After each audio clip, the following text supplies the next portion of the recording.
Bismillahirrahmanirrahim. Assalamualaikum warahmatullahi wabarakatuh.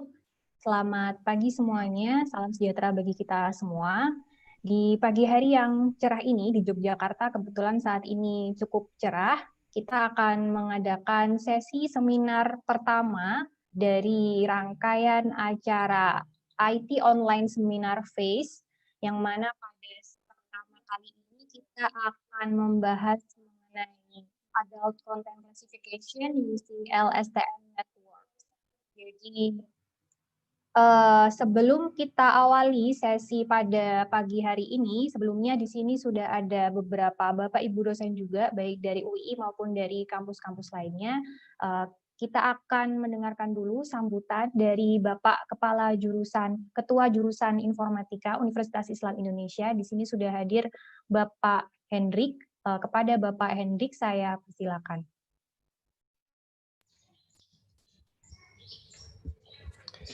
Baik, terima kasih Bu Fairuz atas kesempatan yang diberikan kepada saya untuk memberikan sedikit sambutan atau pengantar bagi agenda kita pagi hari ini.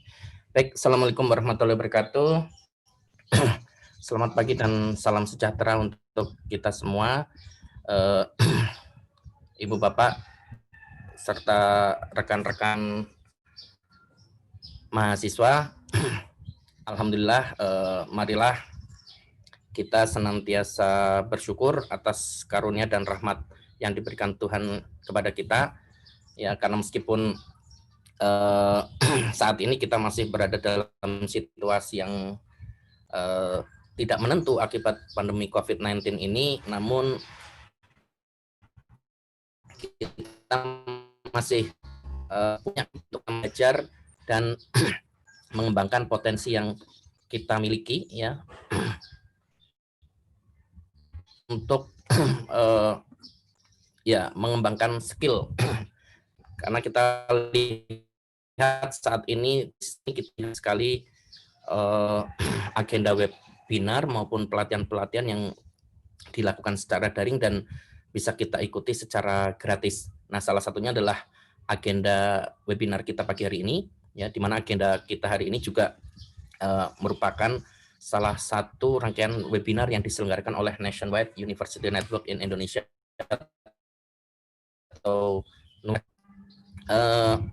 NUNI sendiri. Ini kan merupakan jejaring kerjasama kolaboratif antar universitas di Indonesia yang punya tujuan untuk menghasilkan nilai, ya, dalam keunggulan akademik, ya, melalui aktivitas atau mobilitas penelitian fakultas dan mahasiswanya. Nah, NUNI sendiri dideklarasikan oleh 21 universitas baik negeri maupun swasta yang terkemuka di Indonesia pada tahun 2012. Tadi tujuannya salah satunya adalah untuk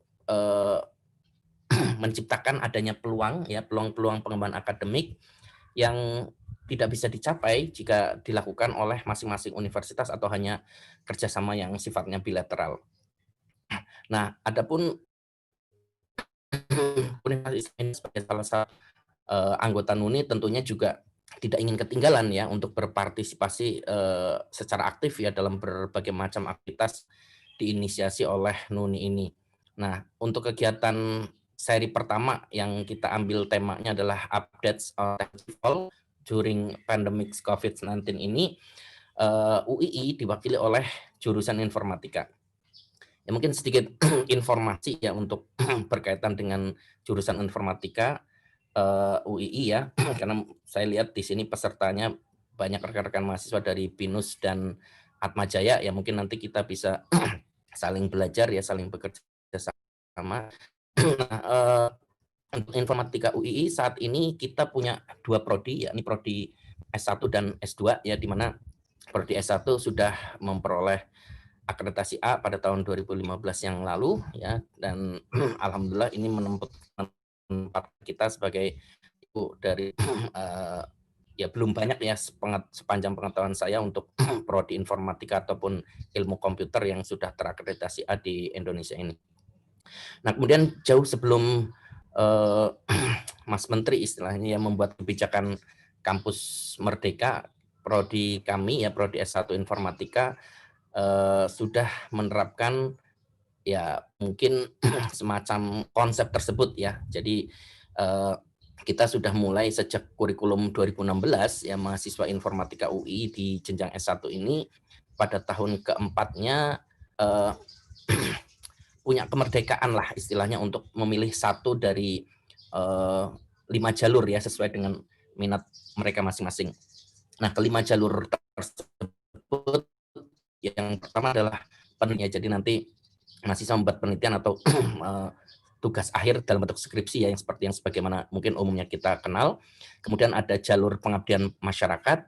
Kemudian yang ketiga ada jalur perintisan bisnis, yang keempat magang, dan yang terakhir adalah kuliah di luar negeri. Nah, jika sebelumnya rasa kampus merdeka tersebut mungkin tadi hanya bisa dinikmati ya oleh mahasiswa informatika, maka dengan adanya kebijakan kampus merdeka yang disampaikan oleh Kementerian Pendidikan Kebudayaan saat ini, maka insya Allah Prodi Informatika UI juga ya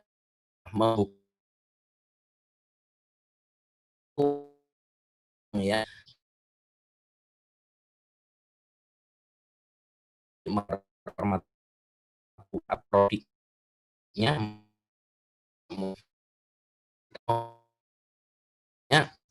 macam universitas untuk bisa ya, mungkin dicicipi atas suasana akad di prodi S1 ini.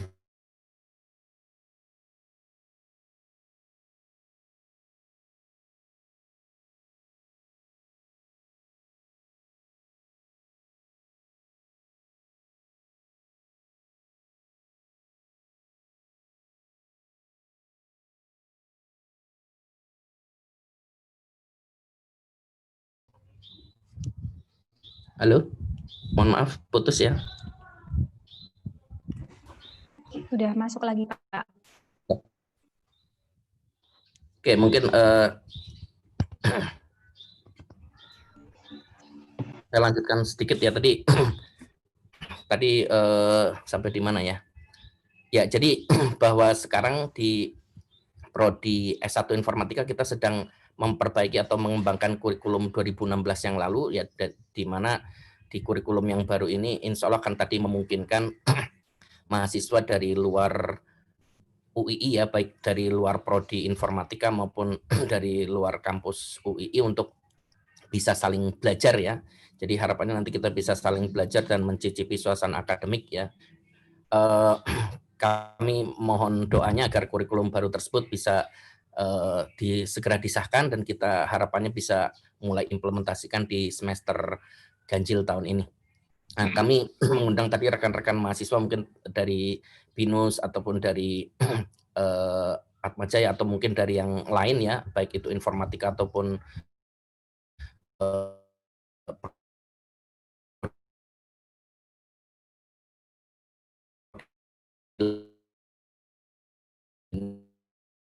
ya kami kita membeli di saat ini kan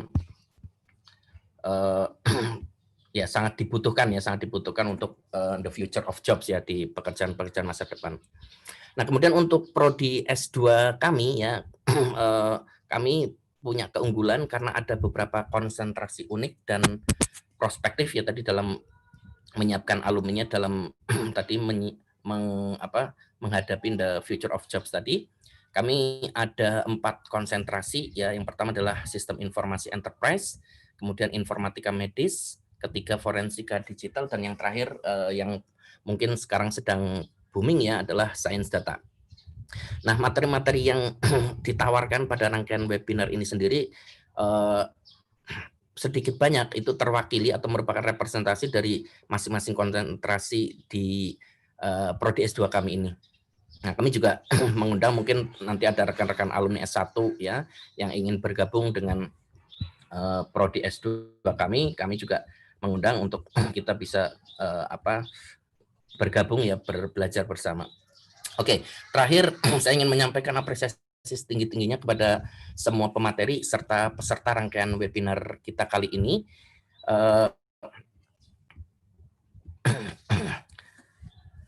Saya sangat senang karena di tengah-tengah kondisi saat ini Anda semua bisa meluangkan waktu untuk bersama-sama belajar ya dan mengembangkan diri di tengah wabah COVID-19 ini.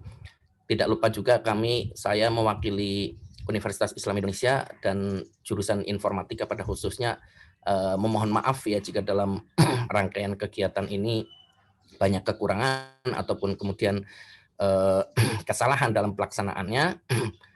Semoga kita tetap bisa mengambil manfaatnya dan semoga ilmu yang kita peroleh nantinya ini akan bermanfaat ya tidak hanya bagi kita tapi juga bagi masyarakat secara luas. Dan kami sangat terbuka bagi kritik dan saran untuk memperbaiki diri di masa yang akan datang. Baik, terima kasih atas perhatian Anda. Wassalamualaikum warahmatullahi wabarakatuh. Waalaikumsalam warahmatullahi wabarakatuh. Terima kasih banyak Bapak Hendrik selaku Ketua Jurusan Informatika Universitas Islam Indonesia. Mungkin tadi barangkali ada beberapa yang belum jelas karena suara Pak Hendrik sempat putus sambung. Tadi disampaikan bahwa di Universitas Islam Indonesia sendiri, insya Allah rencananya semester depan kami sudah mengadopsi kurikulum yang gagasan Pak Menteri ya, jadi yang namanya usulannya namanya Kampus Merdeka kalau tidak salah, di mana nanti di jurusan Informatika Universitas Islam Indonesia membuka beberapa mata kuliah yang bisa dihadiri oleh mahasiswa dari kampus lain. Begitupun juga jika dari kampus lain ada yang membuka mata kuliah yang terbuka bagi mahasiswa dari kampus lain, mahasiswa UI juga bisa bergabung di masuk mengikuti kuliah di kampus tersebut seperti itu. Jadi semoga di sini kita bisa saling berbagi suasana akademik ya. Oh kira-kira kalau di BINUS kuliahnya seperti ini, kalau di UI kuliahnya seperti ini, di UAJY kuliahnya seperti ini, dan juga mungkin di kampus-kampus lain. Semoga nanti bisa bermanfaat bagi kita semua. Terima kasih sekali lagi kepada Bapak Hendrik atas sambutannya. Selanjutnya sebelum saya memperkenalkan pemateri hari ini, saya akan mengulangi lagi mengenai peraturan pada sesi kali ini, di mana yang pertama saya harap semua partisipan dimohon untuk mute mikrofon dan kameranya mohon dimatikan agar proses seminar pada pagi hari ini berjalan dengan lancar. Kemudian kami mohon bantuannya bagi yang belum rename display name-nya bisa mengganti dengan cara silahkan tunjuk saja mouse-nya diarahkan ke nama masing-masing, kemudian nanti ada tombol more, lalu pilih rename. Jadi mohon rename nama display name-nya, yang pertama adalah kampusnya, kemudian nanti nama mahasiswa atau mahasiswi tersebut, dan kemudian nomor identitas mahasiswanya. Kemudian pertanyaan nanti akan dibahas, didiskusikan setelah presentasi selesai. Jadi nanti Pak Fatan akan mempresentasikan mengenai materi pada pagi hari ini. Kemudian nanti jika di tengah-tengah presentasi para mahasiswa-mahasiswi sekalian ada pertanyaan, silahkan tuliskan di kolom chat rooms. Nanti akan kami bahas satu persatu ketika sesi presentasi sudah selesai, atau nanti setelah presentasi selesai, barangkali kalau ngetik nanti terlalu lama, bisa mau bertanya secara langsung, silahkan menggunakan fitur raise hand yang ada di bagian partisipan di sebelah kanan ini ya. Jadi di sebelah kanan, kalau normalnya di sebelah kanan ya ada di kolom partisipan, nanti di bagian bawah ada raise hand seperti itu. Nanti bisa dipakai ketika sesi presentasi sudah selesai. Kemudian nanti di akhir acara kita ada exit ticket, di mana nanti link dan QR code-nya akan kita bagikan di akhir acara setelah selesai diskusi dan juga foto bersama, di mana exit ticket ini nanti untuk mahasiswa BINUS berfungsi untuk set points ya, set point submission, dan nanti untuk peserta lain juga diperlukan tergantung dari kampus masing-masing. Itu jadi untuk bukti kehadirannya selain dari durasi partisipasi di Zoom meeting ini, tapi juga dengan mengisi exit ticket. Seperti itu peraturan yang ada pada seminar pada pagi hari ini. Selanjutnya saya akan membacakan mengenai profil dari Bapak Fatan yang akan membagi ilmu pada pagi hari ini. Jadi beliau merupakan dosen dari jurusan Informatika Universitas Islam Indonesia. Beliau juga merupakan anggota dari Pusat Studi Sains Data yang ada di jurusan Informatika UII. Kemudian beliau juga merupakan anggota dari Indonesia Association of Computational Linguistics dan juga anggota dari Asosiasi Ilmuwan Data Indonesia atau ID. Kemudian research interest dari Bapak Fatan ini ada text mining, natural language processing, data mining, dan juga pengalaman penelitian beliau dan juga publikasi beliau sebagian besar berkaitan dengan text processing. Jadi sudah sangat mahir ya, experts dalam bidang text processing. Dan beliau juga rencananya akan segera melanjutkan S3 di bagian text processing juga. Seperti itu. Mungkin itu perkenalan dari saya. Selanjutnya saya persilakan Bapak Fatan untuk memulai sesi seminar pada pagi hari ini.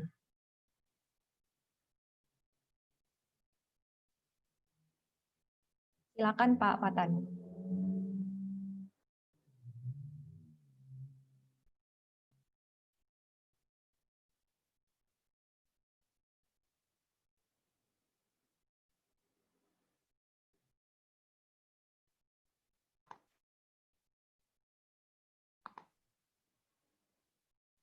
Share screen-nya udah, entar. Baru ini, entar. Tadi sempat keluar Pak ya, sekarang Iya, sudah. Iya. Ya.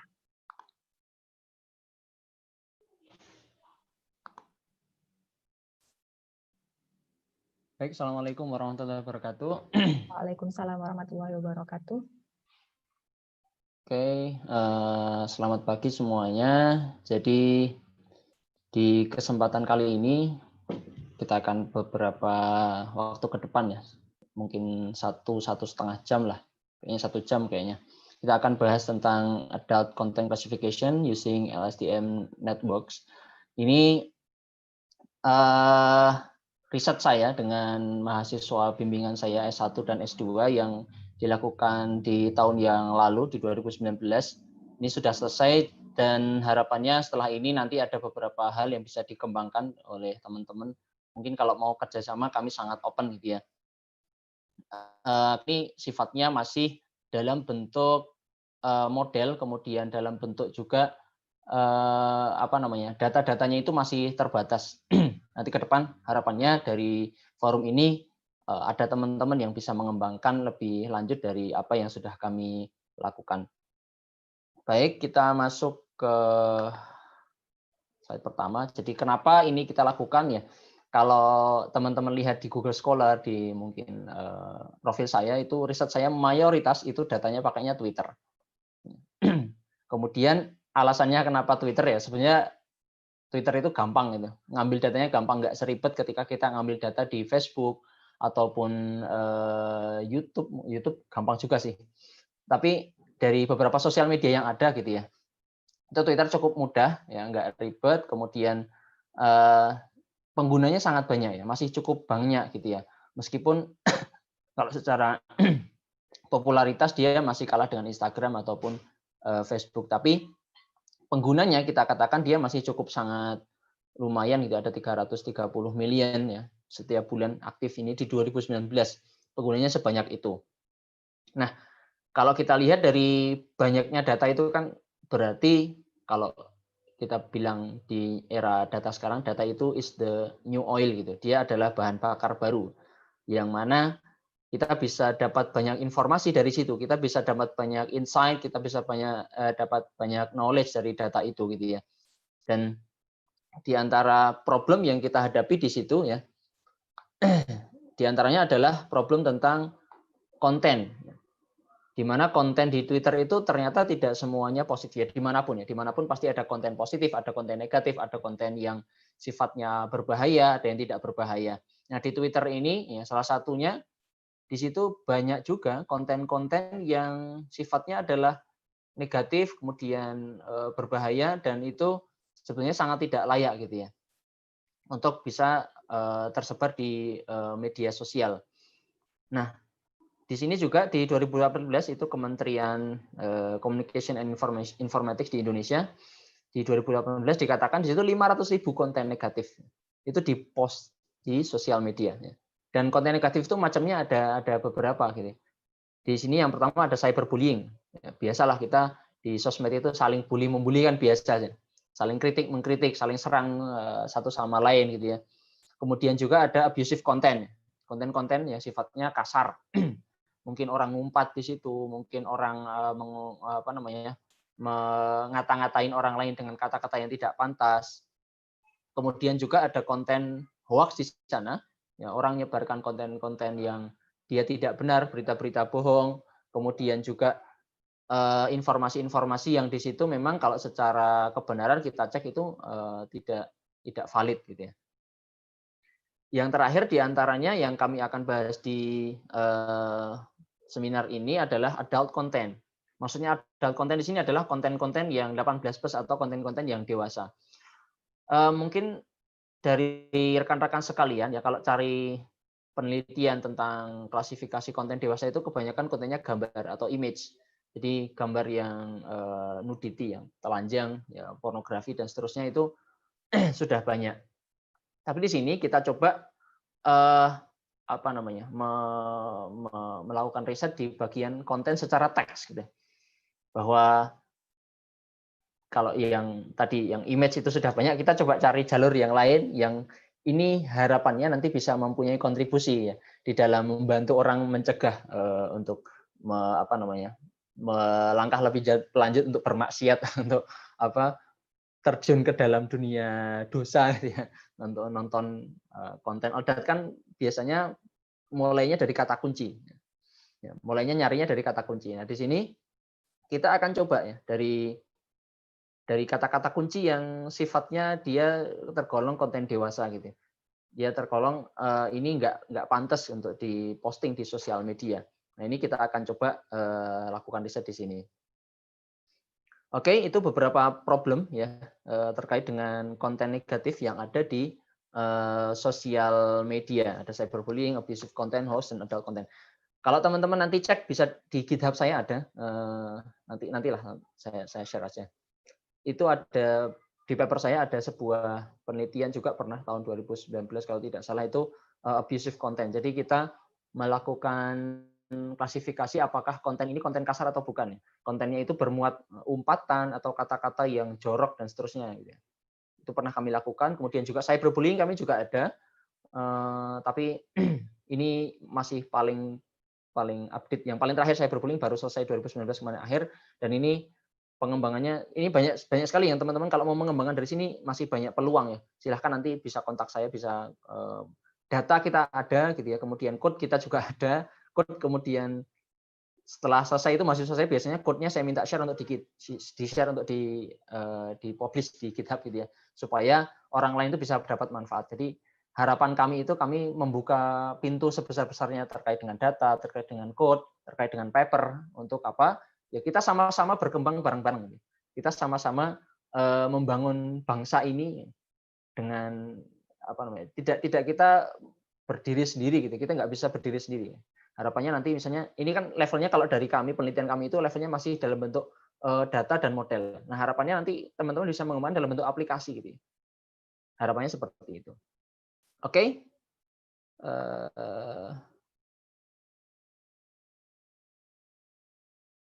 Kok nggak bisa next slide. Bentar. Oke.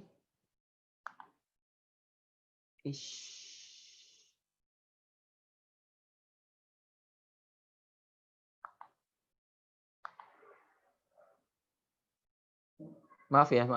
Kayaknya ada problem di saya. Ke close ininya apa? Bentar. Ke close PowerPoint-nya. Baik, Pak. Sambil menunggu slide-nya siap, mungkin saya ingatkan kembali bagi para mahasiswa-mahasiswi yang ada di sini, bagi yang memiliki pertanyaan atau mungkin dari penjelasannya ada yang belum jelas, silakan untuk menuliskan pertanyaannya di Zoom group chat yang ada di sebelah kanan, atau kalau misalnya tidak ada jendela chatnya, bisa dicari di bagian bawah ada icon chat, atau nanti mungkin ada tombol more, lalu pilih chat seperti itu. Nanti juga kalau misalnya ada yang mau bertanya secara langsung, kami persilakan di akhir acara. Silakan Pak Fatan. Ya. Baik, kita lanjutkan di sini ya. Kita akan fokus di adult dan pornografi konten, tapi kontennya di sini bentuknya teks ya. Datanya adalah data teks, sehingga nanti kita pengenalannya adalah pengenalan kalimat, bukan pengenalan gambar atau image. Oke, di sini yang menyedihkan dari bangsa kita.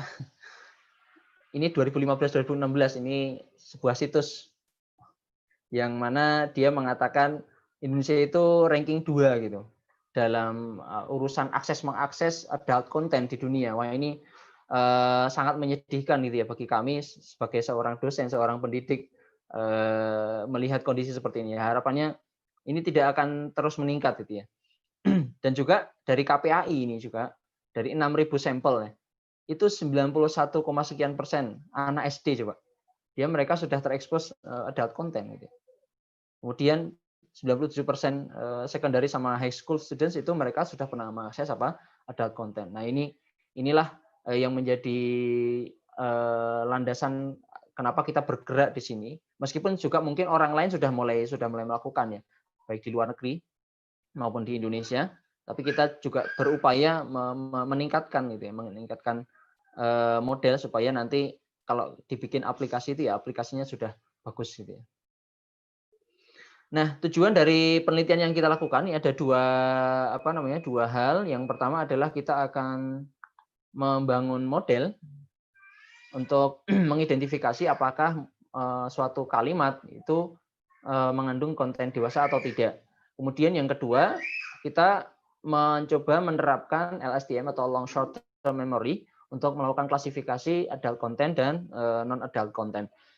Sebenarnya kalau teman-teman lihat di deep learning, LSTM ini sudah sangat populer, sudah sangat mafhum, dan sudah sangat banyak dipakai untuk permasalahan sequence modeling gitu ya. Karena ini kan data kita data teks ya, data teks itu bentuknya sequence, kan kalimat ya, kalimat itu sequence. Dan ini cocok banget ketika kita menerapkan LSTM. Meskipun metode deep learning lain juga bisa kita terapkan seperti misalnya CNN ataupun sekarang yang sudah sangat juga banyak dipakai ada bidirectional LSTM dan sebagainya. Oke, ini dua hal utama yang akan kita coba lakukan di penelitian kami. Nah, yang jadi tantangan ini yang pertama adalah bukan yang pertama sih, satu-satunya kalau yang kami hadapi di sini yang jadi tantangan adalah gimana kita membedakan konteksnya. Karena di sana mungkin terdapat kalimat-kalimat yang itu sebetulnya bisa ada di dua kaki, gitu. Ada dua kemungkinan, tergantung konteks atau tergantung penggunaannya.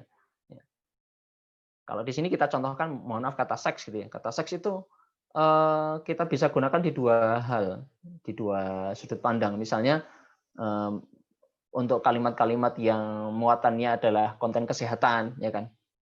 Kemudian juga mungkin pelajaran biologi ataupun pelajaran yang sifatnya membahas seperti itu gitu ya, atau mungkin gender dan seterusnya. Nah, kata seks itu dia bukan konten negatif atau konten dewasa di sini dalam hal itu.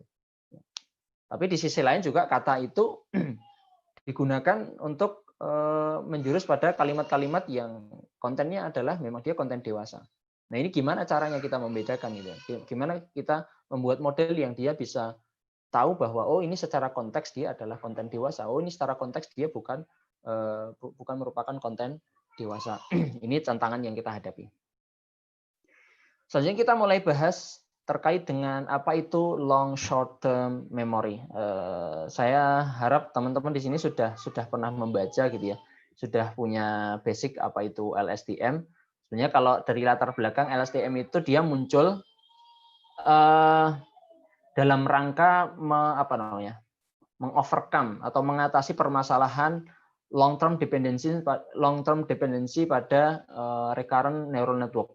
Jadi CNN atau recurrent neural network itu adalah salah satu algoritma di deep learning yang dia juga cocok untuk permasalahan sekuensial. Kemudian di RNN itu ada beberapa permasalahan di situ, di antaranya adalah long term dependencies.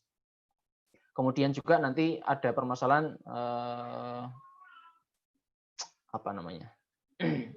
dalam mengingat informasi gitu.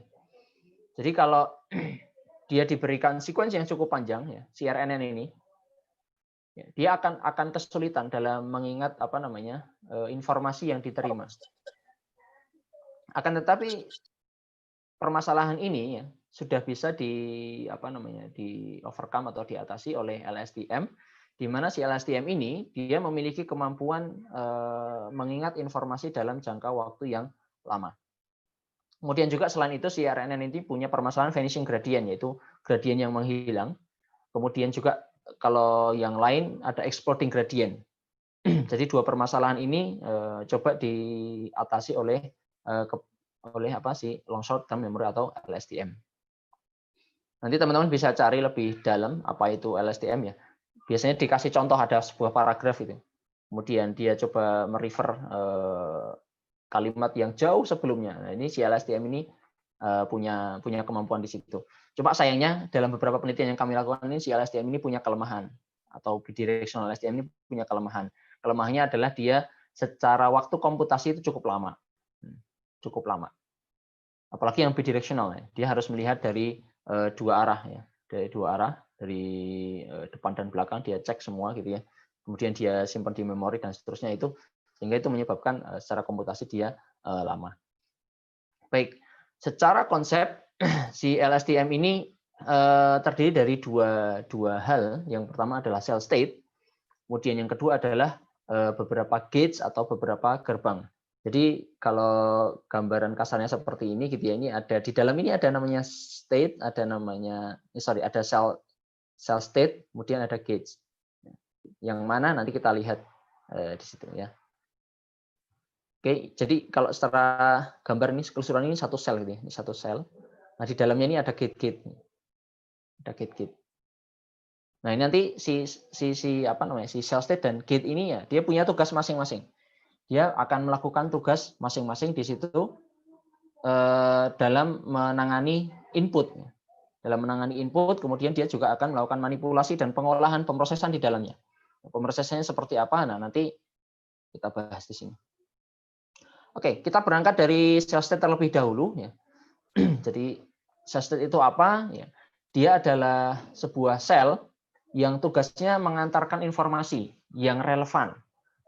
Jadi informasi-informasi mana yang relevan, yang harus diingat-ingat, ya, di sepanjang sequence teks yang dia input atau yang dia terima. Ya. Jadi ada sebuah kalimat, kemudian kalimat itu akan masuk ke dalam LSTM cell state. Nah, semua informasi di situ diingat-ingat oleh si cell state, dan dia akan akan melakukan pemrosesan di situ. Dia akan melihat mana-mana informasi yang relevan dan mana-mana informasi yang tidak relevan.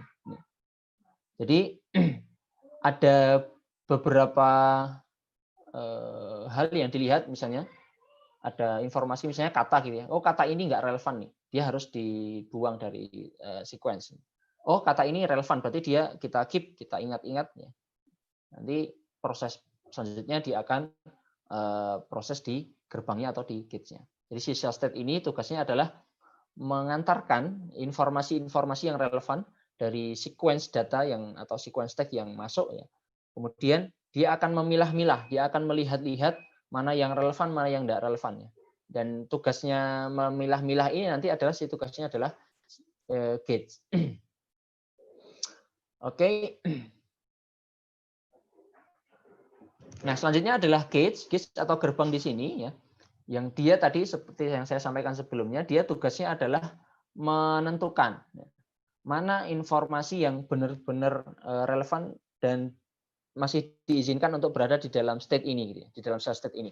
Jadi dia akan nge-keep yang relevan dan dia akan nge-forget atau menghilangkan atau meremove selama proses training, selama proses training. Jadi itu simpel aja. Dia tugasnya cuma nge-keep sama ngebuang, melupakan, mengingat-ingat dan melupakan. Gitu. Yang diingat-ingat itu yang penting, yang dilupakan itu yang nggak penting. Gitu. Nah, penting nggak pentingnya dilihat dari mana? Gitu. Kita lihat nanti. Nah, ini disinilah yang punya peran salah satunya, si sigmoid ini. Jadi si sigmoid ini itu ada di dalam gates. Atau kalau teman-teman pernah belajar namanya activation function atau fungsi aktivasi, itu ada macam-macam, ada Tanha, ada sigmoid, ada ReLU dan sebagainya. Ada Licky ReLU juga. Nah, si sigmoid ini nantilah nanti yang akan membantu ya dalam menentukan normalisasi ya. Jadi oh iya, saya lupa tadi disampaikan di awal bahwa data yang masuk ini meskipun datanya tadi teks ya, dia itu yang terproses itu tidak teks murni, tapi dia harus kita konversi ke dalam bentuk vektor atau dalam bentuk numerik ya. Jadi komputer itu kan nggak bisa ngitung string itu nggak bisa. String ada penjumlahan dan seterusnya itu nggak bisa. Di sini kita konversi dulu ke dalam bentuk vektor ya. Kemudian di dalam neural network-nya nanti pemrosesannya ya ada proses perkalian, ada proses penjumlahan dan seterusnya. Seperti itu. Nah, ini si sigmoid ini mirip-mirip kayak TANH, kayak TANH activation. Dia akan menormalisasi nilai yang masuk ke dalam sigmoid itu ke dalam rentang antara 0 sampai 1. Jadi inilah yang membuat nilainya itu stabil ya, rentangnya. Dia tidak kan karena di dalam itu nanti ada proses perkalian misalnya. Nanti kalau nggak dinormalisasi ke 0,1 gitu, itu nilainya akan semakin besar atau mungkin sebaliknya semakin kecil. Nah, inilah yang menjadi problem ya. Menyebabkan mungkin exploding gradient atau vanishing gradient. Sehingga si sigmoid ini menormalisasi. Kalau ini teman-teman lihat di animasinya ini inputnya 5, 0,1 dan negatif 0,5 gitu ya. Kalau setelah di sigmoidkan dia akan ternormalisasi rentangnya menjadi 0 sampai dengan 1. Kalau teman-teman pernah belajar data mining, itu di awal ada namanya data normalization. Jadi supaya variannya itu nggak banyak banget, nggak kemana-mana gitu ya. Kita normalisasikan menjadi rentangnya 0 sampai 1. Oke, itu tentang sigmoid. Nah, ini sebetulnya secara umum itu network-nya, ya, network dari neural network itu nggak bisa mengenali mana data yang penting, mana data yang nggak penting sih. Nah, sini yang bantu itu si sigmoid sebetulnya. Gitu. Ya. Jadi si sigmoid ini nanti akan, karena tadi rentangnya 0 sampai 1, nah, yang rentangnya itu dekat dengan 0 atau semakin kecil gitu ya, semakin kecil, maka dia mempunyai potensi untuk di-remove atau dilupakan dari cell state. Jadi ketika nanti ada sebuah kata, nah kata itu direpresentasikan ke dalam bentuk vektor, ya. Nah di situ nanti disigmoidkan, dikasih aktivasi fungsi sigmoid. Nah setelah perhitungan itu, kalau dia nilainya semakin dekat dengan 0, mendekati 0, berarti informasi ini tidak relevan atau tidak penting, yang mana dia harus kita lupakan gitu kan. Kalau dia sebaliknya, kalau dia nilainya semakin dekat dengan 1 atau mungkin bahkan sama dengan 1, maka informasi ini akan kita simpan. Ya. Bisa dipahami ya sampai di sini semoga. Jadi si sigmoid itu tugasnya seperti itu. Ya, kalau Anda ingin melupakan mantan ya gunakan sigmoid. Kalau dia dekat dengan 0 ya udah lupakan aja. Kalau dia dekat dengan 1, ini barangkali jodoh. Nggak penting. Lanjut. Oke. Kemudian di dalam LSTM apa yang terjadi di situ? Ya, ada 3 gates, ada 3 gerbang yang dipakai. Ya. Yang pertama adalah for gate. Kemudian yang kedua adalah input gate. Yang ketiga adalah output gate. Ya, ini masing-masing gate dia punya proses, dia punya tugas untuk memproses sesuatu hal yang berbeda-beda. Ya. Oke, kita berangkat dari yang pertama dulu. Oke. Sebelumnya di sini X ini adalah input ya. XT min 1 ini adalah input dari sel sebelumnya gitu ya. Kemudian ini adalah HT min 1, sorry. Ini adalah hasil output dari sel sebelumnya yang dia akan jadi input di sel setelahnya. Nah, ini ada simbol-simbol ini, abaikan dulu. Tapi ini bentuknya adalah vektor. Ini vektor. Ini juga nanti bentuknya adalah vektor. Oke, kalau secara manusiawi ya, ini bentuknya bisa huruf, bisa kata, ya. Tapi dia harus sudah diubah ke dalam bentuk vektor dulu. Nanti ada istilah namanya one hot encoding, ada namanya vectorizer lah, yang mana dia akan mengkonversi kata atau huruf itu ke dalam bentuk vektor. Gitu. Kita lanjut dulu ke forget gate. Oke, si forget gates ini decides how much of the past you should remember. Jadi seberapa banyak informasi yang dari sel-sel sebelumnya, informasi lampau yang harus kita simpan, yang harus kita ingat. Ya. Oke, jadi di sini si forget gate ini memperoleh informasi dari sel state sebelumnya, yaitu HT-1. Ya. Nah, dia akan melihat nih, apakah HT-1 atau informasi dari sel sebelumnya itu nilainya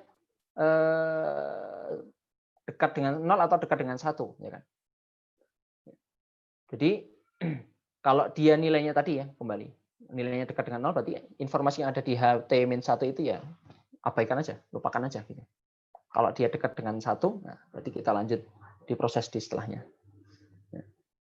Kemudian, ya di dalam sini ya ini diproses dengan menggunakan sigmoid sebagai fungsi aktivasi yang dia menormalasi 0 sampai dengan 1. Ya, kalau secara matematis kayak ginilah. Ini gampangannya biasanya udah alergi duluan ya kalau mahasiswa dijelasin rumus itu. Ini ada bobot. Nah, bobot ini sebenarnya kalau yang terjadi di deep learning itu sebenarnya kita nggak tahu, Mas, Mbak, teman-teman sekalian. Kita tuh nggak tahu apa yang terjadi. Intinya kita kasih inputnya kayak gini. Secara matematis memang bisa diformalisasikan, kita gambarkan. Tapi secara real apa yang terjadi di dalamnya itu ya kita nggak ngerti. Ya, wallahu a'lam, Allah yang tahu lah. Detail yang terjadi sebenarnya kita nggak tahu. Tapi kita bisa rumuskan dengan matematika. Ini bobotnya gitu ya. Dikalikan apa? Ya nilai ini tadi. Nilai yang ada di HT-1 yang berarti dia informasi dari state sebelumnya, kemudian XT ini adalah input yang saat ini. Jadi dia nerima input dari sebelumnya dan input yang saat ini. Kalau saya boleh ilustrasikan misalnya ada kalimat saya makan gitu ya. Nah, saya ini informasi dari sel sebelumnya, makan ini adalah XT. Ya, kata saya tadi, tapi kata saya tadi harusnya sudah dalam bentuk vektor. Kata makan ini juga dalam bentuk vektor. Nah, si kata saya dan kata makan tadi itu adalah input. Jadi kita menerima input dari sel sebelumnya dan input saat ini adalah XT. Yang di sini adalah kata makan tadi. Kemudian di sini adalah bias. Dan nilainya kita nggak tahu di sini. Oke. Nah, nilai penjumlahan ini ya kita tentukannya dari mana tadi ya? Ini si sigmoid itu ini. Hasilnya dijumlahkan, kemudian disigmoidkan. Nah, dari sigmoid ini kita bisa lihat nanti hasilnya. Oh, 0,9. Oh, berarti dekat dengan 1. Ya udah, berarti disimpan. Nanti misalnya lain cerita nih misalnya, oh outputnya ini hasilnya adalah 0,00005 misalnya. Oh, berarti dekat dengan 0. Ya udah, forget, dilupakan. Kurang lebih seperti itu. Oke, ini ilustrasinya forget gate operations. Ya, jadi dia nerima input dari sel-sel sebelumnya, kemudian input saat ini dijumlahkan. Ini adalah diproses dengan fungsi aktivasi sigmoid. Udah, nanti selanjutnya dia akan diproses lagi di step berikutnya. Oke, insya Allah kurang lebih seperti ini di forget gate operation. Kemudian yang kedua ada namanya update gate atau input gate. Kalau di sini dia tugasnya adalah seberapa banyak unit ini ditambahkan ke current state ya. Jadi kita sekarang sudah berada di current state. Lagi-lagi di sini yang bertugas adalah si sigmoid. Si sigmoid. Jadi dia menentukan berapa banyak unit yang akan ditambahkan pada state saat ini ya. Bisa juga di dalam input gate ini kita bukan bisa ya. Di sini faktanya di dalam input gate ini ada dua fungsi aktivasi yang dipakai. Yang pertama adalah sigmoid. Kemudian jadi ini ya, ilustrasinya. Yang pertama dia disigmoidkan dulu. Jadi input yang diterima ini dari sel-sel sebelumnya dan input sekarang. Kemudian dikalikan dengan bobot, kemudian ditambahkan dengan bias, disigmoidkan. Nah, hasilnya ini nanti akan dipakai di sini nanti. Ya. Kemudian juga yang kedua ada pakai tanha. Ya, ini ada bobotnya sama, inputnya hampir sama. Nah, hasil dari IT sama si cacing T ini akan dijumlahkan. Jadi present cell state, ya, kondisi cell state saat ini itu diperoleh dengan menjumlahkan antara FT. FT ini apa? Tadi forget gate sebelumnya ini. Hasilnya ini ya, dikalikan dengan CT yang sebelumnya. Jadi dia ngambil dari CT sebelumnya ini di sini kalau yang kabur nih gambarnya. Yang ngambil dari CT sebelumnya ini ditambahkan dengan ini sekarang. IT dikalikan dengan CT yang sekarang. Kurang lebih proses update-nya di sini ada update di sini ya, dengan menambahkan informasi yang ada di sebelumnya di forget gate dikalikan dengan cell state sebelumnya dijumlahkan dengan informasi yang ada di saat ini dikalikan dengan CT yang saat ini. Itulah. Jadi ini matematis banget sih. Kalau teman-teman sudah pakai Keras, pakai PyTorch atau pakai library yang ada di Python itu udah pasrah sama mereka karena proses matematisnya kita jadi kabur gitu. Cuma kita nanti perlu memperhatikan beberapa hal. Di sini perlu kita perlu tahu sih proses yang terjadi di sana secara matematis ya. Tapi kalau kita udah ngoding sebetulnya apalagi dengan Python, dengan Keras, dengan PyTorch itu kita sebenarnya sudah sangat enak gitu. Kita nggak terlalu peduli dengan hal ini. Tapi ini saya sampaikan aja sebagai konsep gitu ya. Oke, ini ilustrasinya. Nah, tadi hasilnya ini dimasukkan di sini. Ini yang sigmoid, ini yang tanha. Kemudian hasilnya di sini. Nah, penjumlahan di sini itu hasilnya dari yang tadi sebelumnya ini nanti dijumlahkan. Oke, kita lanjut ya. Jadi ini ada update di proses input gate ini. Ini vektor semua ini vektor. Jadi teman-teman mungkin tanya, belajar aljabar linier, belajar matriks, belajar vektor itu apa sih gunanya di informatika? Ya ini diantaranya gitu. Karena semua representasi di dalam neural network, di dalam data science itu kebanyakan representasinya kalau vektor ya matriks. Misalnya data image ya, image itu kan kotak itu bentuknya matriks itu. Nanti vektor juga dipakai. Jadi itu penting banget sebenarnya kita belajar aljabar linier, belajar kalkulus sebenarnya kepakainya di sini. Cuma teman-teman mahasiswa kebanyakan biasanya sudah alergi duluan lihat rumus itu udah males duluan. Ini termasuk dosennya. Tapi asik sebenarnya. Oke, kita lanjut ya. Nah, kita ke self state lagi di sini ya. Nanti di sana dia akan melakukan ini penjelasan yang tadi. Oke, saya skip aja ini. Sudah saya jelaskan. Nah, ini jadi kan saya sudah jelaskan nih. Hasilnya yang ada di sini ini multiplied ya, dikalikan. Jadi forget-nya vektor ini diperoleh dikalikan dari cell state sebelumnya. Saya ulangi lagi pelan-pelan ini kayaknya. Nah, ini ada CT-1 ini. Ini dikalikan dengan dikalikan di sini, kemudian di sini dijumlahkan. Dan di sini diperoleh kandidat cell state yang baru atau diperoleh cell state yang baru di sini. Nah, prosesnya seperti itu ya. Oke. Jadi tadi ada proses multiplied, kemudian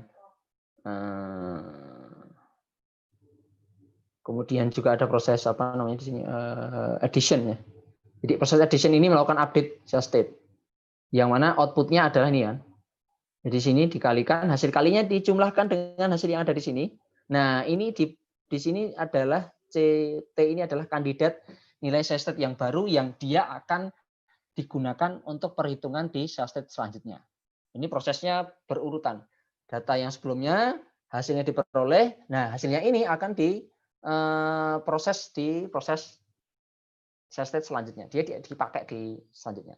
Jadi sequence urutan dipakai terus setelahnya sampai berakhir. Oke. Terakhir di sini ada namanya output gate. Output gate ini dia akan menentukan hidden state setelahnya itu seperti apa bentuknya. Bentuknya seperti apa. Kita tahu bahwa si output ini dia akan menyimpan informasi dari input sebelumnya. Kemudian di situ dia akan membantu menentukan hidden state setelahnya ini apa, modelnya kayak gimana. Nah, di sini juga si output gate ini membantu dalam proses prediksi. Ya, gitu. Biasanya ditaruh di akhir juga bisa. Jadi dia memang di akhir gitu ya. Dia akan memprediksi model hidden state setelahnya. Gitu. Oke, nah ini secara matematis lagi. Semoga nggak bosan ya. Sama di sini yang dipakai adalah sigmoid. Ya. Sigmoid ini prosesnya output ini seperti ini. Dia masih pakai hidden state sebelumnya dan pakai state sekarang. Jadi di sini ada bobot yang berbeda dan ada bias yang berbeda. Hasil ini nanti akan dikalikan dengan tan H. Ya. Hasilnya dikalikan dengan tan H, yang mana tan H itu nanti akan meng-crash atau menormalisasi nilainya antara min 1 sampai 1. Gitu ya. Oke. Ini tadi kelanjutan prosesnya ya. Yang ada di sini nanti prosesnya. Nah, ini dia. Saya ulangi lagi. Tadi kan di proses sebelumnya ada forget gate sama input gate itu dijumlahkan di sini. Kemudian outputnya adalah kandidat atau new state, cell state ya. Cell state yang baru. Nah, cell state yang baru ini kemudian dimultiply dengan hasil yang ada yang diperoleh tadi dengan sigmoid tadi. Kemudian dia akan menjadi hidden state di sini. Bisa dipahami ya? Semoga paham lah ya. Mohon maaf kalau saya jelasinnya nggak jelas. Karena ini memang kadang-kadang sulit dijelaskan juga. Abstrak banget. Oke. Jadi ini hasil dari forget gate sama input gate-nya, itu outputnya adalah cell state. Kemudian dari hidden state dan state X yang saat ini itu nanti disigmoidkan, kemudian di sini dikalikan untuk memperoleh hidden state. Jadi dia ngambil dari cell state yang baru dikalikan dengan outputnya sehingga diperoleh hidden state berikutnya. Nah, HT ini kalau di cell setelahnya nanti jadi HT-1. CT yang di sini kalau di cell state selanjutnya itu akan menjadi CT-1. Yang berarti adalah kalau CT-1 adalah cell state sebelumnya, kalau HT-1 adalah hidden state sebelumnya. Jadi nanti HT ini akan ya kembali lagi di sini proses masuk sama ngulang lagi. CT sama nanti masuk lewat sini. Kurang lebih kayak gitu. Semoga paham ya teman-teman. Kalau nggak paham nanti baca lagi. Oke, kita masuk ke apa yang kita lakukan di penelitian kami kemarin. Kalau tadi kita bahas teorinya di LSTM ya, di penelitian kita apa yang kita lakukan di sini? Ini sebenarnya sudah common banget, sudah umum lah kalau di text mining. Kalau saya tuh ngeriset text mining atau NLP, text classification itu ya prosesnya gini-gini aja. Kadang-kadang saya bosan juga, apa ya yang lain, kita bikin proses baru gitu. Tapi ya gitu-gitu aja ya, cuma ngumpulin data. Habis itu datanya dikasih label, karena kita mainnya supervised kan. Mungkin teman-teman sudah pernah dengar istilah supervised sama unsupervised gitu ya. Kalau supervised itu datanya dipastikan bahwa dia sudah ada labelnya.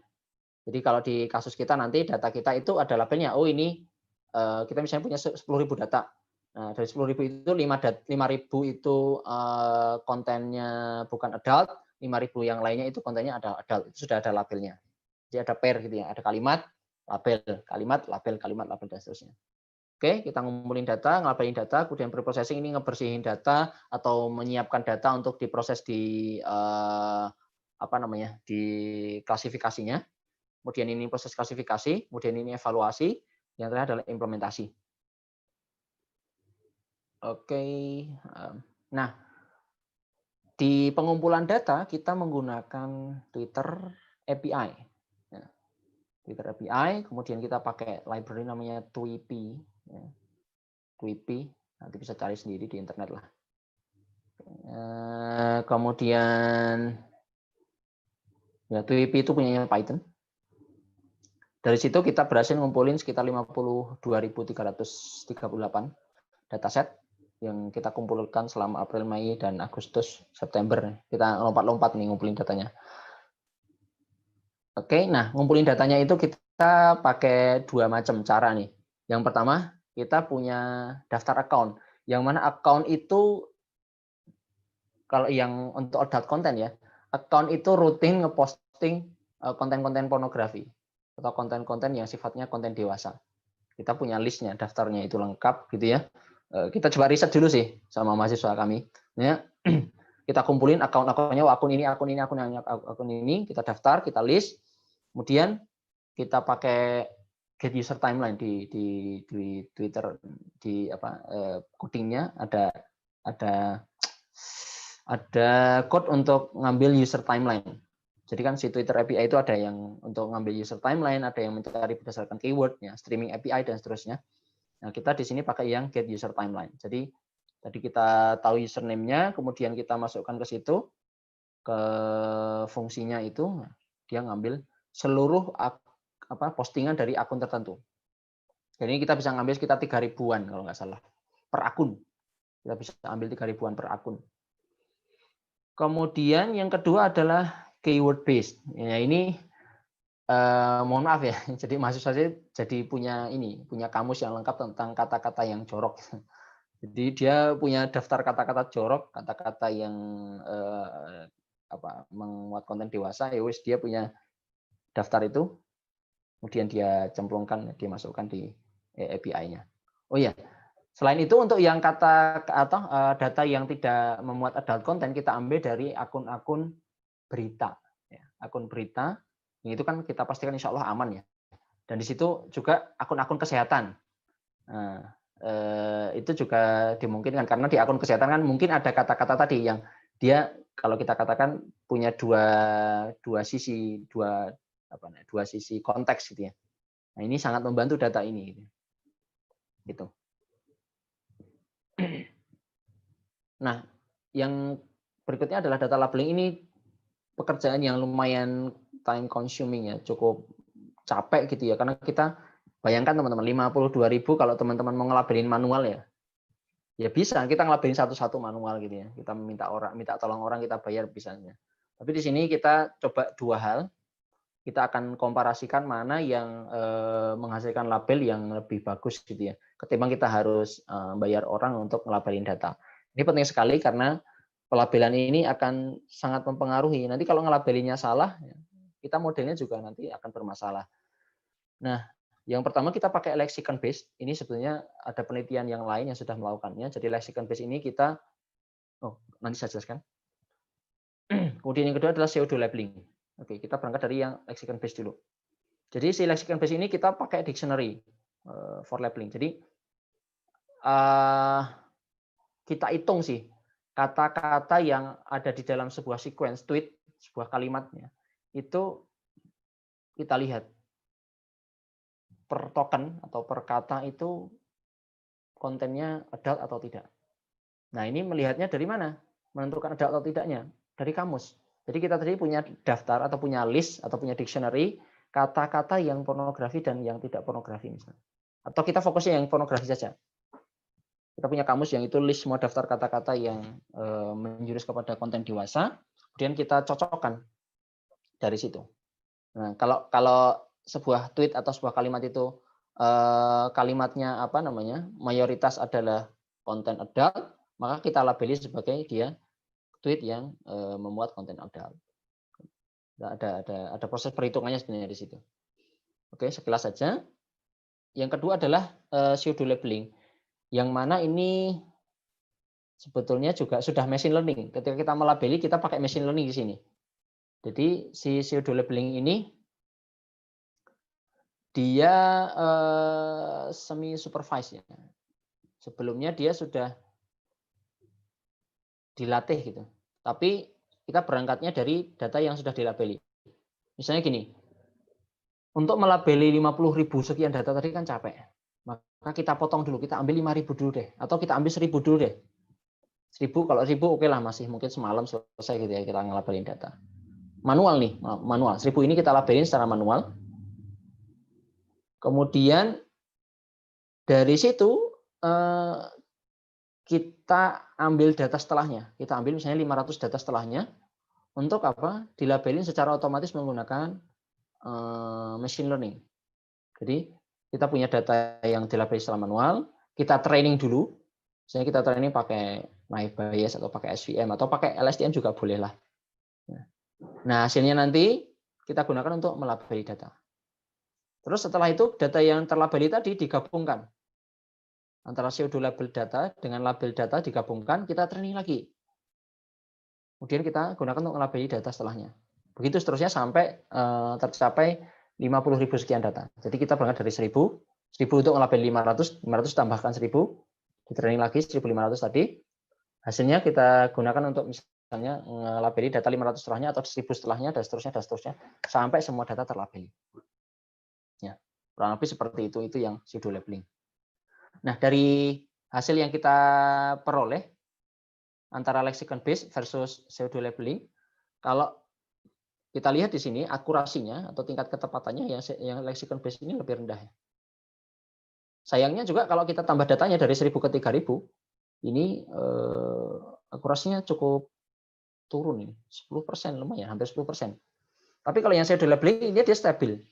Dia stabil ya di 100%, sehingga kita bisa katakan bahwa hasil pelabelan kita itu lebih valid menggunakan pseudo labeling. Sehingga dalam proses pelabelan ini di penelitian kita pakai yang hasil dari pseudo labeling. Oke, kemudian selanjutnya ada data preprocessing. Jadi di data preprocessing ini ada beberapa proses yang kita lakukan. Yang pertama adalah removing URLs.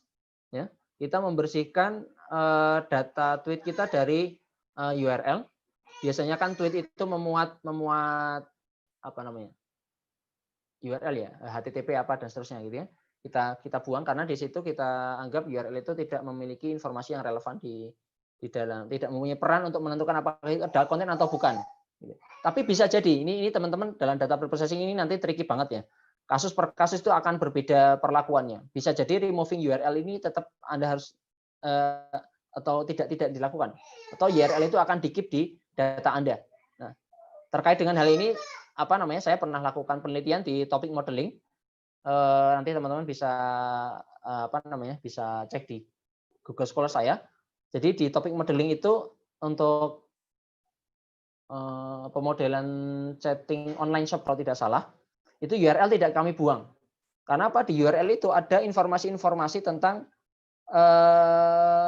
nama barang gitu. Nah, itu penting. Jadi kami tidak buang tapi kita ekstraksi. Jadi seperti itu. Jadi ini prosesnya pilihan sih. Anda bisa lakukan, bisa tidak lakukan pilihan. Kemudian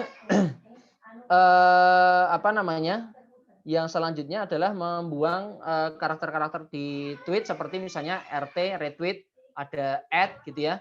Kemudian ada juga mungkin simbol-simbol pokoknya yang ada di Twitter lah ya. Karakter-karakter di Twitter itu kita buang, kemudian digit juga kita buang, kemudian kita membuang non ASCII karakter, kemudian tanda baca juga kita buang, emot ikon kita buang juga, kemudian multiple space kita buang, kemudian kalimat karakter yang berulang misalnya hore gitu ya. E-nya banyak sekali gitu ya. Ayo, O-nya berulang ya. Itu kita simplify dalam bentuk yang standar. Kemudian case folding itu mengecilkan semua huruf yang ada. Kemudian terakhir adalah slang word normalization. Jadi slang word kita punya daftar slang word, kemudian kita normalisasikan ke dalam bentuk bahasa Indonesia yang benar. Inilah beberapa data preprocessing yang kita lakukan di sini. Teman-teman kalau mau cek nanti ada di GitHub saya code-nya yang umum ya. Kemudian penelitian saya juga ada tentang data preprocessing ini. Teman-teman silahkan nanti bisa berkunjung di Google Scholar saya atau GitHub saya. Baik, kita masuk ke classification. Ini sampai jam berapa ya, Bu Virus? Takutnya saya kebablasan. Presentasi maksimal mungkin sampai 10:04, Pak. Setelah itu kita tanya jawab diskusi. Oke. Berarti masih ada 10 menitan lah. Oke, di sini ya. Classification-nya kita bandingkan antara dua metode. Yang pertama traditional machine learning. Ini sebagai baseline-nya kita ya, ini untuk mengantisipasi jangan-jangan machine learning aja juga cukup itu. Karena kan kalau pakai deep learning itu komputasinya cukup lumayan ya. Nanti kita lihat hasilnya. Sangat menarik ini sebenarnya.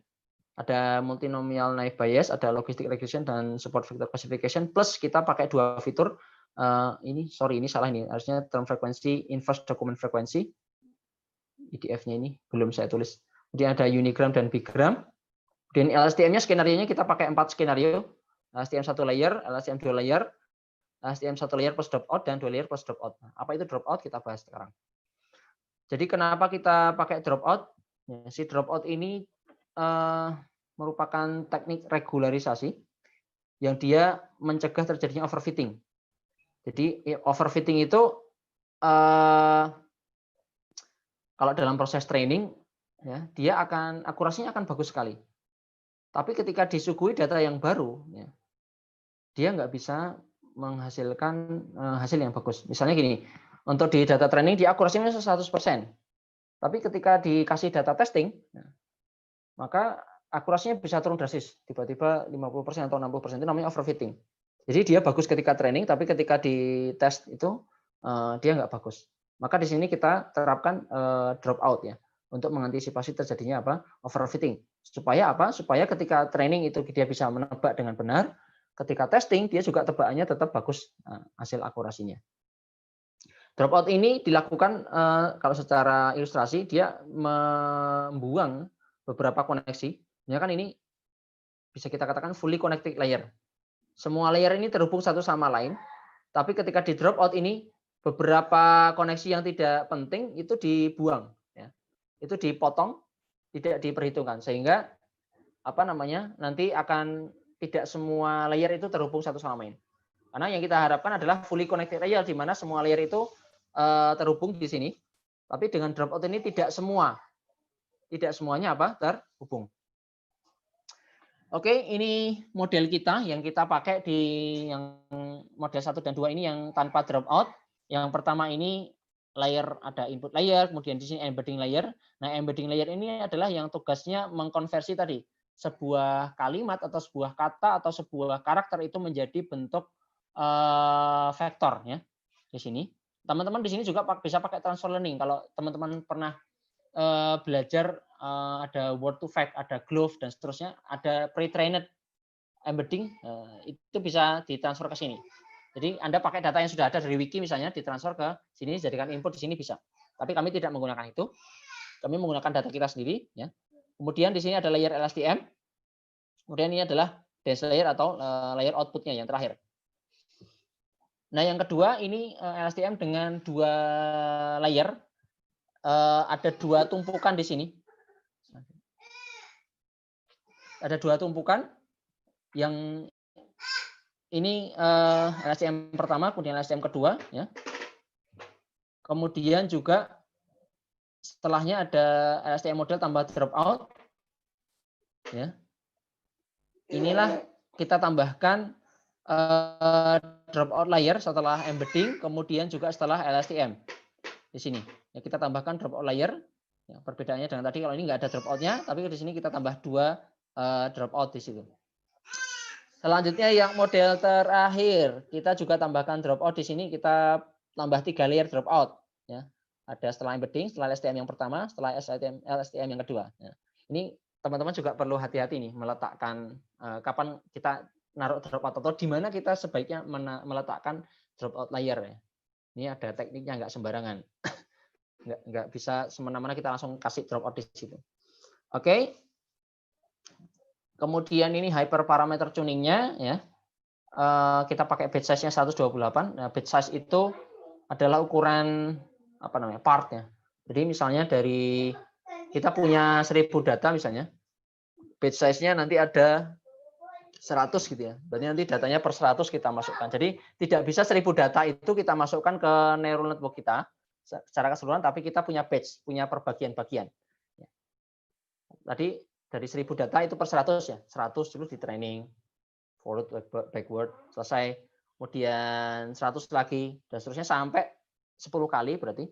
Ya. Itu sampai selesai 1000 gitu. Itu batch size-nya.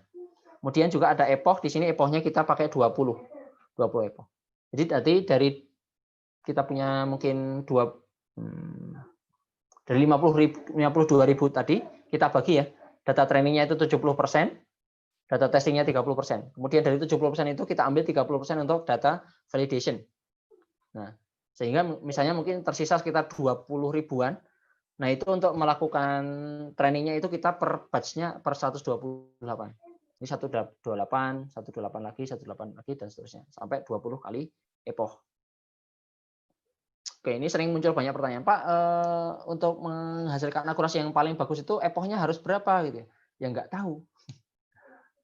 Training ini coba-coba memang. Jadi di dalam deep learning ini proses tuning hiperparameter itu kita nyoba-nyoba. Ya, batch size-nya pun kita nyoba-nyoba bisa 6, Pak. Biasanya gini, 32, 64, 128, 256, 512 dan seterusnya. Gitu ya. Itu kita coba-coba mana yang paling bagus di situ. Nah, di sini kita langsung tentukan saja kita pakainya 128. Kemudian di sini ada epoch, 20 kali epoch. Jadi saya tanya berapa epoch yang paling bagus? Ya enggak tahu. Gitu. Bisa jadi epochnya semakin banyak itu semakin bagus akurasinya, bisa jadi enggak. Nah, ini tergantung apa teman-teman melakukan tuningnya. Tuningnya nyoba-nyoba kan. Oke, 4 menit lagi. Oke, kita masuk ke hasil. Jadi ya ini menarik banget kan. Kalau kita lihat ya, oke, naive Bayes cukup jauh di sini. Tapi logistic regression sama super vector classification hasilnya oke lah, bisa cukup comparable lah ya. Bisa kita andalkan juga ini. Ini masih bagus untuk level data di 52 ribuan gitu ya. Ini bisa kita katakan lebih bagus ya, logistic regression dengan super vector machine ini lebih bagus daripada LSTM yang satu layer. Ya, tanpa dropout. Plus juga lebih bagus daripada yang 2 layer. Jadi kalau LSTM-nya nambah layernya ini malah lebih jelek di sini. Kita turun ya hasil akurasinya. Tapi ketika kita tambahkan dropout, meskipun hasilnya nggak terlalu signifikan, tapi ini sudah lumayan ini. Kita ada peningkatan dari berapa ini? 98,33 sampai 98,39. 0,06 ya. Ada peningkatan akurasi.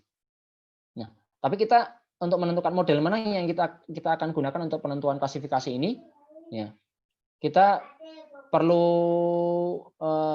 hal lain yang kita jadikan pertimbangannya, yaitu loss. Jadi loss itu apa? Loss function itu sebenarnya kita gunakan untuk mengukur seberapa bagus performa dari neural network kita dalam melakukan prediksi terhadap targetnya. Jadi dia akan menghitung gitu, dan loss ini semakin kecil semakin bagus. Maka dari sini kalau kita lihat nih, ada yang satu layer tambah dropout sama 2 layer tambah dropout, ini hasilnya kan sama akurasinya. Tapi berdasarkan loss-nya, ya, karena tadi kita katakan semakin kecil semakin bagus, maka kita pilih yang LSTM 2 layer dengan dropout. Karena di sini loss-nya dia lebih kecil. Kalau kita lihat seperti ini, ya, arsitekturnya tadi, embedding, dropout, LSTM, dropout, LSTM, dropout. Inilah model yang kita gunakan untuk mengklasifikasi. Nah, untuk melihat overfitting atau tidak, teman-teman bisa lihat dengan plottingnya ya. Kalau hasilnya ini kita lihat ya, yang pakai dropout itu dia berhimpit antara validation dan trainnya. Kalau dia berhimpit, berarti dia tidak overfitting. Atau gap-nya nggak terlalu jauh lah gitu. Karena susah juga gitu, kita ngedapetinnya ini susah juga. Tapi kalau ini kita lihat ya, ada gap antara validation dan trainingnya, berarti dia bisa kita anggap ya overfitting.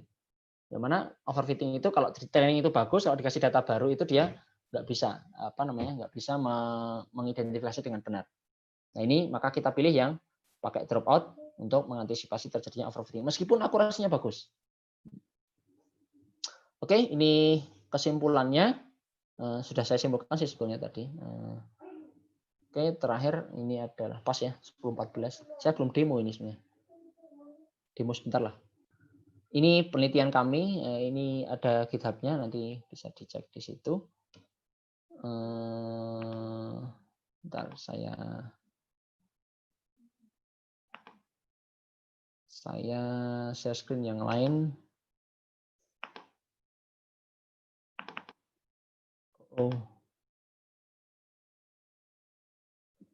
Ini saya tidak kasih code yang full ya, ini hanya code untuk nyoba-nyoba widgetnya saja. Ntar ini karena rantainya keputus.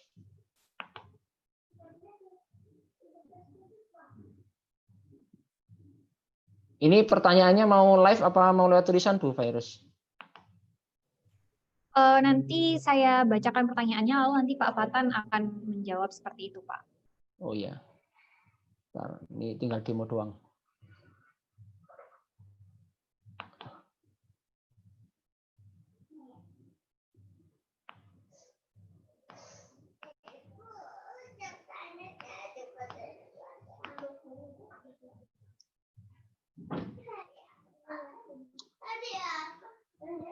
Oke, sabar ya, sabar.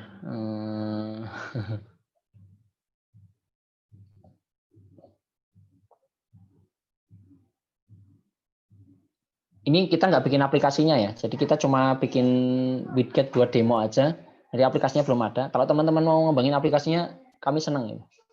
Dan tertarik mau dibikin di Android misalnya, atau bikin aplikasi web misalnya, yang dia kalau dia masukin kata kunci tertentu dia langsung di-detect atau dia langsung di-highlight kata yang mengandung kata-kata yang berbahaya di situ,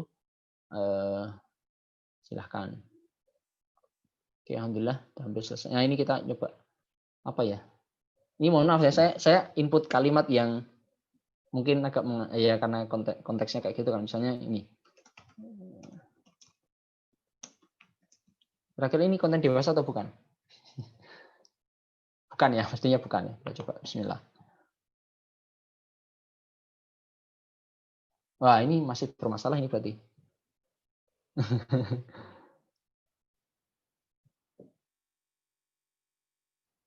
Atau ini ada yang salah nih desainnya misalnya. Itu misalnya. Nah, ini benar ya. Tapi tadi tantangannya tadi, kalau kita pakai kalimat tadi ya, saya masih penasaran dengan ini tadi. Apa ya? Kalau konten yang negatif apa ya? Duh, gak enak ya ini live soalnya ya.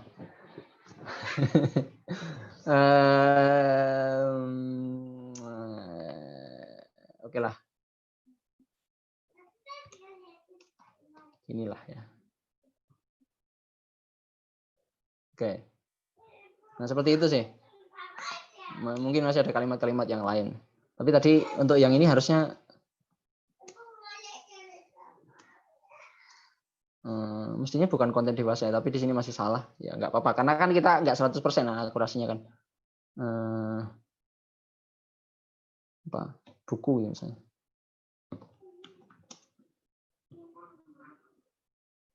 Oke, masih dianggap sebagai konten dewasa. Karena ini mungkin kata ini cukup ini, cukup. Nah, sekarang malah seperti ini. Nah, ini sudah benar nih, kalau yang ini sekarang prediksinya benar nih. Ya kan ini bukan konten dewasa. Tapi dia sudah bisa mengidentifikasi dia bukan konten dewasa atau tidak. Mungkin itu saja dari saya, Bu Virus. Silakan kalau ada pertanyaan dari teman-teman. Baik, terima kasih Pak Fatan atas presentasinya. Cukup menarik ini tentang text processing menggunakan LSTM tadi ya, long short term memory. Ada beberapa pertanyaan yang sudah masuk, Pak. Pertama dari Faisal Binsar dari BINUS. Bagaimana mengidentifikasi penggunaan kata-kata yang tidak baku atau singkatan dalam bahasa Indonesia yang tidak sesuai dengan KBBI. Tadi sebenarnya sudah dijelaskan ya Pak tentang slang word normalization begitu. Tapi itu kan berarti tadi kalau saya tangkap slang word normalization itu kata slangnya itu juga sudah ada di kamus gitu Pak. Bagaimana kalau misalnya kata slang yang tidak ada di kamus, apakah nanti bisa terdeteksi otomatis atau gimana Pak? Ya, ini di penelitian-penelitian kami sebelumnya kita menormalisasi kalimat-kalimat yang slang word ini pakai apa namanya? Pakai kamus. Jadi berdasarkan daftar atau list yang kita sudah punya. Tapi kalau kita misalnya menemukan slang word yang belum ada, ya sayangnya itu tidak ternormalisasikan. Bahkan kadang-kadang malah terhapus karena dia tidak apa namanya?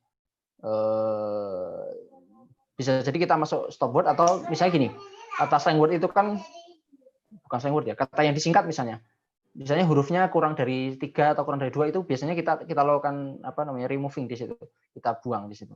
Ya, kalau kata-kata yang belum terdapat di kamus kita buang, kita nggak perhitungkan di situ. Jadi kasusnya seperti itu, dan ini masih pengembangan sebenarnya. Saya sedang coba riset juga bagaimana kita mengidentifikasi secara otomatis apakah di dalam sebuah kalimat itu ada kata-kata yang tidak baku atau tidak. Ini perlu riset lebih lanjut menurut saya. Jadi so far kalau nggak ada di kamus ya kita nggak bisa apa-apain. Kondisinya seperti itu. Ini apakah termasuk dengan kalau yang ada kalimat atau kata dewasa tadi, misalnya kan kadang itu kalau di Twitter ada yang misalnya kayak pakai bintang-bintang, misalnya A bintang-bintang, atau misalnya huruf A diganti angka 4, huruf E diganti angka 3, itu apakah bisa mendeteksi, atau kalau yang untuk deteksi konten dewasanya itu juga hanya dari kamus tadi itu, Pak?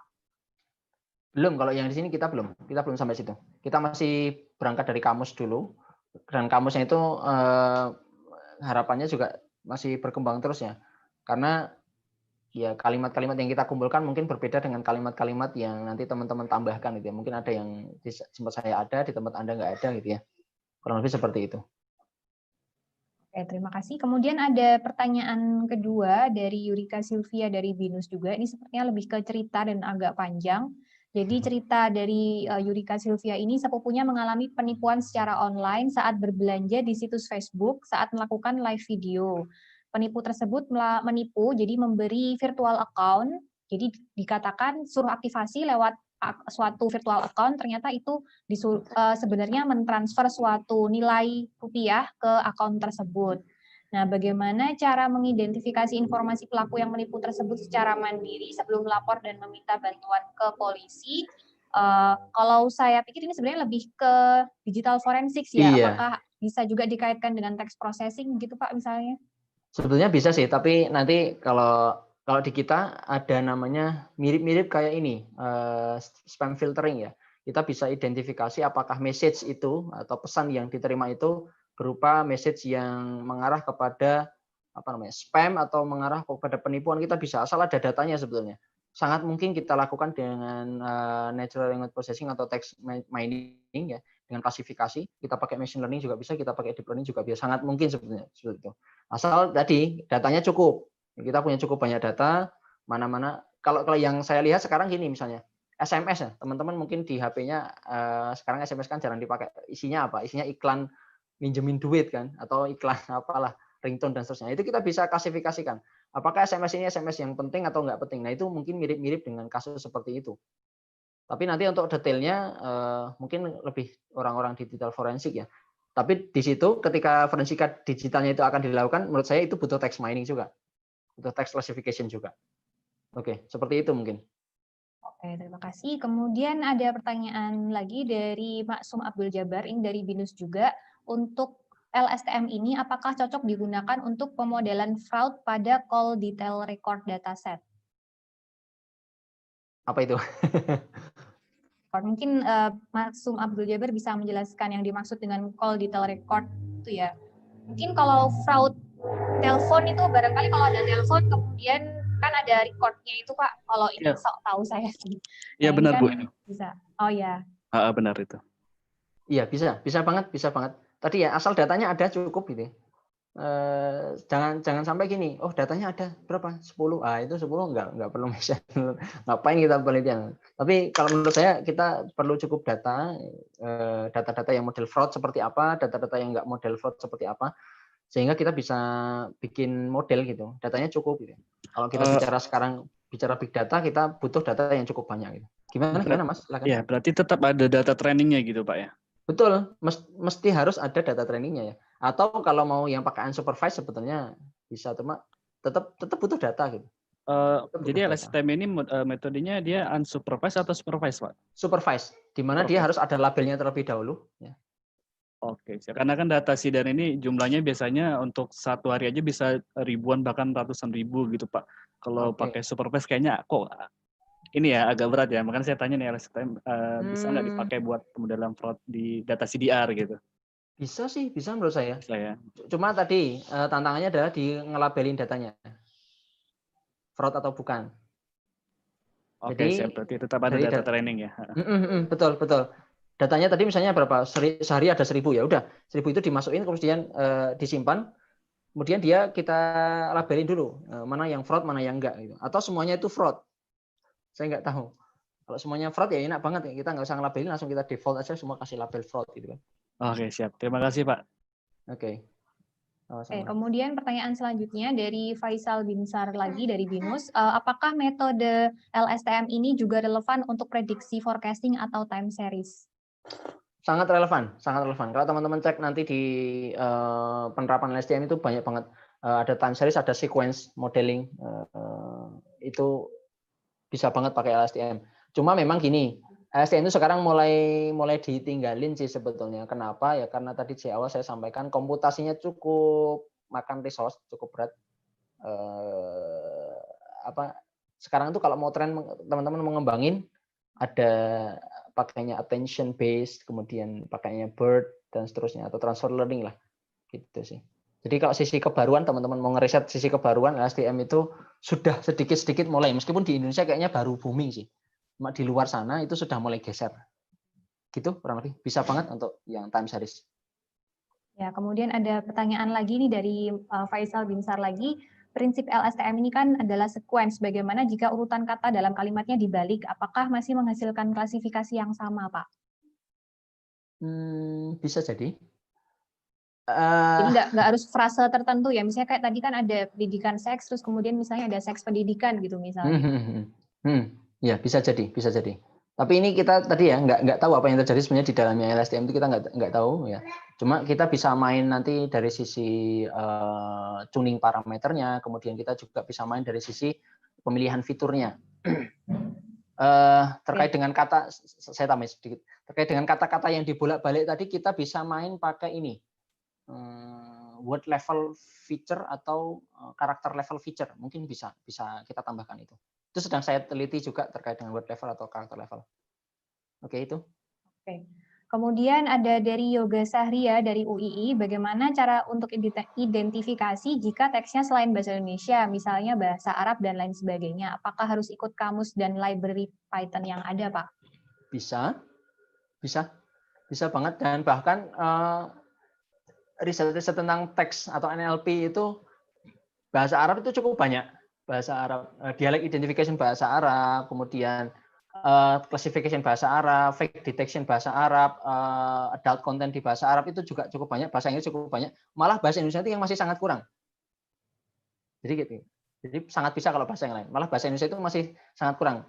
Jadi di pertemuan Sabtu kemarin kami INACL Asosiasi Computational Linguistic Indonesia itu kita ngumpul gitu ya, kita diskusi bareng.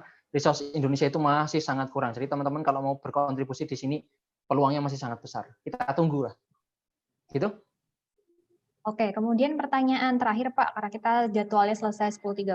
Ini dari Dewi Asmita Lubis dari Politeknik Negeri Bengkalis. Sekaligus untuk menutup ini Pak. Sebenarnya inti dan tujuan dari materi ini apa ya Pak? Mohon maaf saya kurang mengerti. Itu silakan Pak, sekalian kesimpulan. Oke, jadi ada content classification ini tujuannya sebagaimana di slide tadi saya sampaikan bahwa kita pengen mengidentifikasi konten-konten negatif yang ada di, kalau dari penelitian ini hanya di Twitter, tapi harapannya ke depan kita bisa menerapkan identifikasi ini untuk semua macam kasus, ya. Jadi kita dari penelitian ini outputnya adalah model, kita dapat model yang mana model ini bisa kita gunakan untuk mengidentifikasi konten-konten dewasa di dalam teks yang lain, misalnya konten berita, bisa konten sosial media yang lain, atau mungkin artikel dan seterusnya.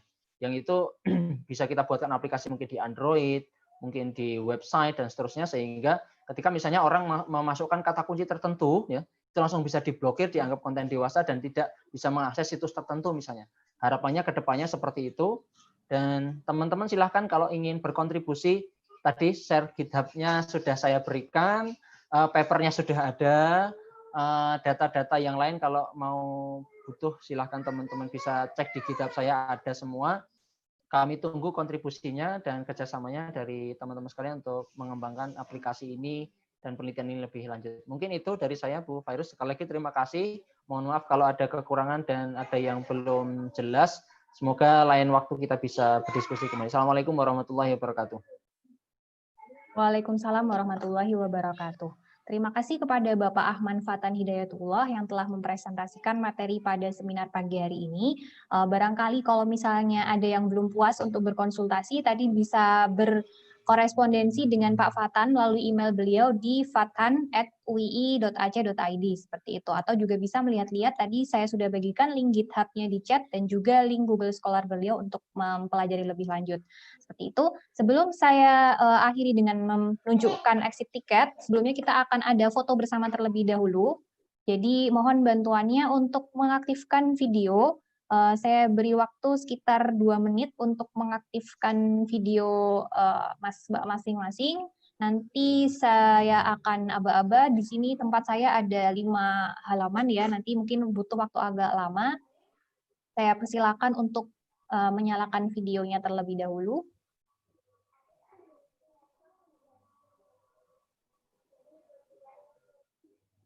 Jadi bisa ketahuan ya siapa yang nyalain Zoom langsung ditinggal atau yang ngikutin dari awal sampai akhir. Sekali lagi kami persilakan untuk menyalakan Zoom-nya terlebih dahulu, sekitar 1 menit lagi. Oh ya, tidak bisa on cam tidak apa-apa. Nanti semoga namanya tercapture ya kalau misalnya sedang ada kendala dalam on cam.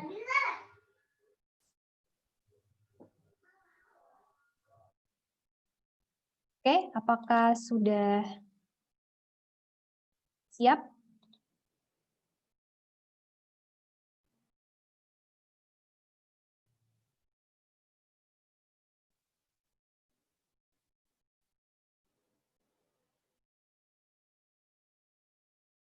Apakah videonya sudah siap masing-masing? Semoga koneksinya tidak bermasalah ya. Jadi tim kami akan melakukan screen capture pada layar. Mohon menunggu sebentar.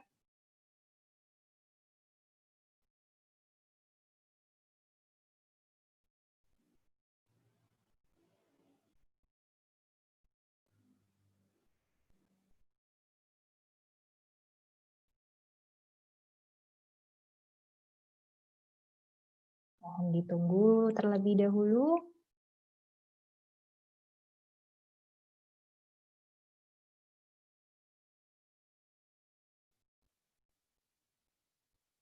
Baik, bagi yang berkendala kameranya tidak apa-apa. Oke.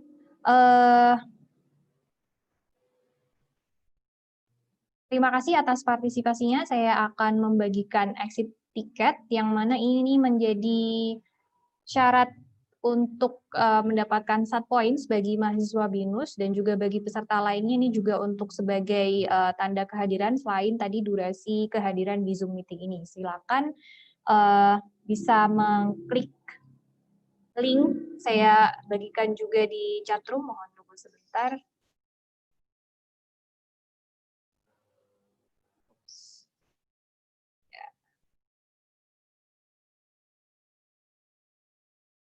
Atau bisa juga scan QR code-nya. Jadi silakan klik link yang sudah saya bagikan di grup chat atau scan dari layar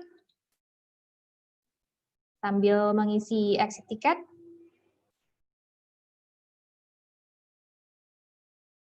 Bagi yang tadi mungkin sempat ada kendala dan aplikasinya tertutup dan kemudian balik lagi, insya Allah sudah tercatat juga oleh log-nya di Zoom, jadi tidak masalah, nanti sudah tercatat.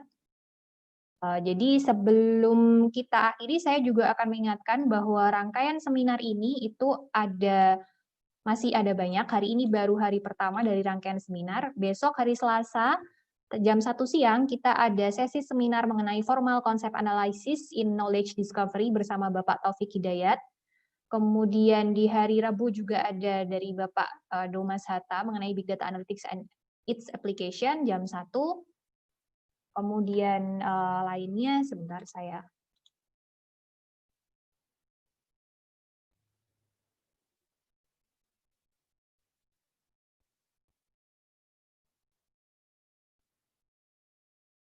Oke, kemudian di tanggal 10 juga jam 9.30 pagi ada dari Bapak Dwi Setianto dari Universitas Katolik Sugia Pranata mengenai Medical Device Centered Security Protocol in Telemedicine System. Kemudian hari Kamis jam 9 ada Bapak Yudi Prayudi mengenai Cybercrime Investigation in the Era of Big Data. Kemudian di hari Jumat ada Bapak Zainuddin Zuhri mengenai Wolfpack Algorithm. Kemudian di hari Senin minggu depan ada mengenai LSTM lagi, kali ini dari Bapak Afan Gali Salman dari BINUS University tentang LSTM untuk prediksi cuaca. Nah tadi dari Mas Faisal sudah bertanya juga ya bagaimana apakah LSTM ini bisa untuk prediksi, nanti akan dibahas di Senin minggu depan. Kemudian hari Selasanya ada dari Ibu Margareta Ovier dari BINUS University juga tentang pengenalan data science. Kemudian hari selanjutnya ada Bapak Andi Wahyu Raharjo dari UAJY tentang penjaminan mutu perangkat lunak, dan hari terakhir ada dari Bapak Yogi Ujaya dari BINUS University mengenai the use of role playing game for Japanese language learning in Indonesia. Itu jadi saya akhiri sesi seminar pada pagi hari ini, sampai bertemu lagi di sesi seminar besok siang, Selasa siang bersama Bapak Taufik Hidayat. Saya selaku moderator mohon maaf apabila ada kesalahan. Terima kasih semuanya atas partisipasinya, terima kasih semua atas pertanyaan yang telah diberikan. Mari kita akhiri. Selamat pagi bagi yang sudah selesai mengisi exit ticket, boleh keluar. Nanti ini masih saya akan buka sampai 10 menit kemudian. Sampai 10 menit ke depan. Terima kasih, sampai jumpa besok.